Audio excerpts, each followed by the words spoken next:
What is going on, everybody? It is your boy Nothing But Skills, and today we're going to be talking about 5 things I wish I knew before playing the Division 2. Now, if you guys are from the Division 1, this is a great video for you guys. If you guys are totally new to the division, this is a really good video for you. So I hope you guys enjoy this, because I wish I knew this before I started playing Division 2, even as a Division 1 veteran, and maybe I wouldn't have died so much at the very beginning. So the first tip I want to give you is based on the biggest mistake I see a lot of new players do.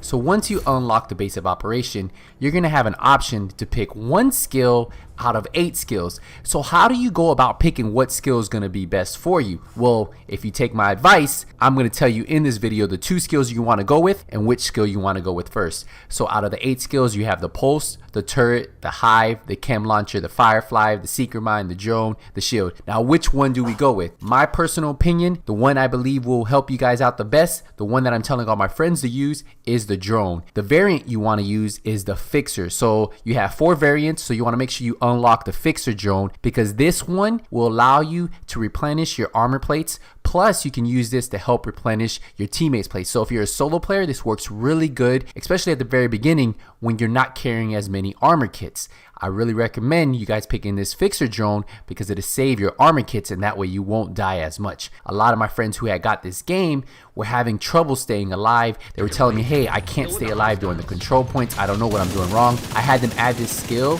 to their skill set, and it changed their life. So I recommend for the first skill, go with the fixer drone. This will help you stay alive a lot longer. Now, what skill do we want to add to next once we have that ability? So you will be able to have 2 skills. It will take you a little time to unlock the next skill, but once you have the ability to unlock the next skill, I would recommend going with the assault turret. The reason why a turret is really good in this game is since you have armor plates, right? So once the enemy busts that armor plates, you will die immediately. Now, what the assault turret does is it can cause a distraction, so to put that focus fire on the enemies and give you opportunity to move away and then target a different enemy. Now, the great thing about the assault drone is you can focus fire it on a sniper that's way in the back, so he can't snipe your armor off, and then you can focus the rushers who are rushing you, or vice versa. You can put the assault drone on the rushers so it drops them, and you can focus the sniper yourself, just depending on your playstyle. So if you're unsure on what 2 skills you need to go with, remember the turret, you want to get the assault turret, and then you want to get the fixer drone. Those 2 skills are the skills that are going to change your life and change the way you play this game. I promise you, it will be the difference between you guys getting through the game a lot faster or struggling at the very beginning trying to figure out how you can repair your armor plates without using armor kit. Now, the next tip I'm going to tell you guys is another tip I wish I knew, is if you guys are trying to level up faster in the game and you guys want to do well in the game, there are 2 perks you want to level up first. Number 1, I would recommend going with the XP boost. You see mine's fully maxed out. I have the one that gives you bonus XP on headshots. I have the one that gives you bonus XP on killing multiple enemies. I have the one that kills are triggered by destroying weak points. I have the ones that give you XP for kills triggered by destroying environmental objects. And then I have the survivor one, not dying for a long time, solo or in a group, will award XP. So having all of those will help me level up a lot quicker. Now, it's not going to be the end of the world if you don't have these, but if you're trying to get that little bit of edge to keep you leveling up faster and getting through the game, then this is the perk you want to unlock first. Now, the next perk I would recommend you guys picking up is going to help you have more survivability. It's the amount of armor kits you can carry. Now, the first time you unlock it, you'll be able to carry a total of 4 armor kits. Now, the second time you do it, you'll be able to carry 5, and then the third time, 6. So with having more armor kits means you have more of a survivability, means you can stay alive longer because you can keep using the armor kits. And if you pair that up with the drone, you should be able to stay alive during every mission solo. So use that Shade Tech on the XP bonus, and then use it on the armor kits. And then afterwards, you can use your Shade Tech on whatever you really want to use.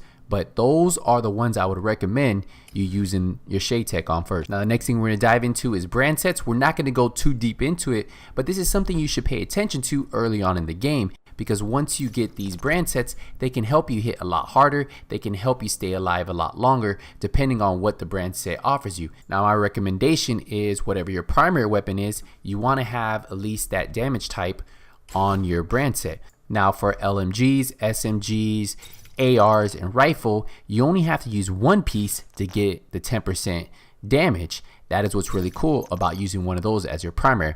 Now, if you do want to use the marksman rifle as your primary, there is a set, but you need to have 3 pieces on there, and it'll give you marksman rifle damage of 10%, but all the other weapons will only require 1 piece to get that 10% damage. So you can pair that up with other sets.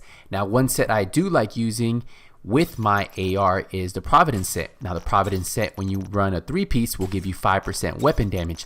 Now, that weapon damage is for all of your weapons on that set. Now, one thing to keep in mind is all of these brand sets do come in green level armor, so you can get them early on and start working on the build you like using and start messing with builds in general. Remember, later on you'll get more sets that have more talents, and that's the big difference between the low level armors and once you start getting into end game armor. Now, since we were talking about brand sets and we were talking armor and weapons, let's talk about what we do with all the extra pieces we have. Now, if you start thinking about this too much at the very beginning, you're going to be overwhelmed with the amount of gear you get, the amount of weapons you have.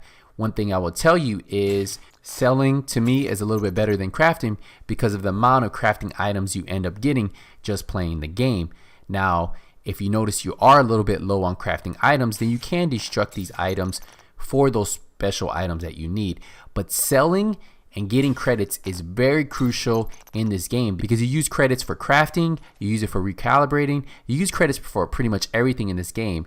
And if you don't have a lot of credits, you'll be running through those really quick at the very beginning. One thing to keep in mind is if you do find a weapon that has a really good talent that you think you might want to use on a weapon later on in game, keep it, throw it in your stash, and then once you get that weapon that you really like, you can recalibrate that weapon with that talent once you unlock the recalibration station at the base of operation. Just remember, guys, at the very beginning you're going to get so much loot that you're going to be so overwhelmed that a lot of times selling it, deconstructing it is what you want to do, because once you get into end game, you start getting that gold loot.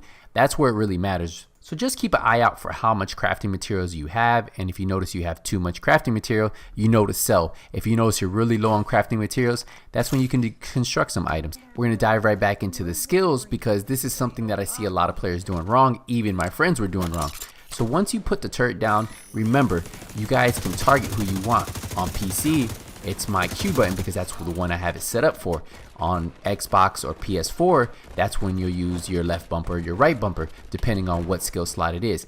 Now, look right here. We just cleared out 2 NPCs, and it would be a waste to leave my turret up. So if I hold my skill button, it will destroy that, and now my skill is going to come back in 52 seconds. By the time I get to my next control point, it will almost be back. That's why it's really good to make sure that you guys destroy that skill, especially if you're moving on to the next stage, because your turret will stay up. And if you have a turret that stays up for a long time because you have high skill power or you have high skill duration bonuses on your gear sets, that skill might still be up by the time you clear out the next area. But if you notice here, I'm gonna get mine back pretty fast. So some of you guys might be freaking out. You're like, yo, you have no armor, use an armor kit. But what I'm gonna do is I'm gonna pop my repair drone. It's gonna repair my armor, and then I'm gonna put my turret down that came back. Remember, I exploded it in the back, I destroyed it, and now it's already back. And now I can use it to focus enemies by hitting the skill button, and it's focusing the enemy that I want. This is great for focusing one enemy, and then you can focus another enemy. Always use your turret to your advantage. Your turret can draw a lot of the fire. If you move to some different cover from where you have your turret set up, a lot of times the NPCs will stay focusing your turret, and that'll give you the opportunity to either heal up or get in a better position to drop the enemy. Now, I know that was 5 tips that I wish I knew before I started the Division 2, but there's one bonus tip I want to give you guys, and it's about modding your weapon. Now, a lot of people might start modding their weapon, fully modding it out, but that's not what you should do. So let's take a look at that. So if we take a look at our weapons, you notice you can mod every weapon. Now, the things with mods in the Division 2 versus Division 1, you have positive and negatives. Now, if we look at this underbarrel, it's going to give me plus critical hit damage, but minus reload speed. So for every mod, there's going to be a positive and negative. That's why I think fully decking out your weapon might not be the way to go, because you might have more negatives than you have positive. Now, one mod I do like running on my 5.56 weapons is the extended mag. Now, the extended mag is going to give you plus 30 rounds, but it's going to give you negative 10% rate of fire. Now, there is a weapon talent that gives you plus 10% rate of fire, so those two would cancel each other out. So I would still have the base rate of fire of this weapon plus the 30 rounds. I think having the 30 rounds is beneficial to me because a lot of times the NPCs take a lot of hits, right? So if you don't have enough bullets, you'll be reloading in the middle of a battle. But that's all personal preference. Some of you guys might want something that has some type of reload speed. I like having a bigger magazine. Now, the same thing goes with my sniper rifle. The only mod I put on here is the 12 times scope. It's going to give me the headshot damage, but there are a couple mods that might be beneficial, like this flash hider actually gives me critical hit damage plus 20% and negative 10% stability. And with the sniper rifle, I can pretty much control the stability with my mouse. So when looking at these mods, just take into consideration what the positives are and what the negatives are. Just remember, you don't have to fully mod out your weapon for it to hit hard. So those are my 5 tips that I wish I knew before playing the Division 2. With the official launch of the Division 2 tonight at midnight, I thought this was a perfect video, especially for a lot of you guys who are just getting into the game and you guys are about to tackle the Division 2. And with no spoilers in this video, I thought it was perfect for you guys. If you guys have any questions, use the comment section down below. Remember, if you're new to my channel, first time watching a video, hit that subscribe button, turn the notification bell on, so when I release a video, you guys get notified. And as always, guys, thank you guys again for all the support. If you don't see me in the dark zone, if you don't see me running around leveling up my character in the Division 2, it's only a matter of time. Nothing but skills out.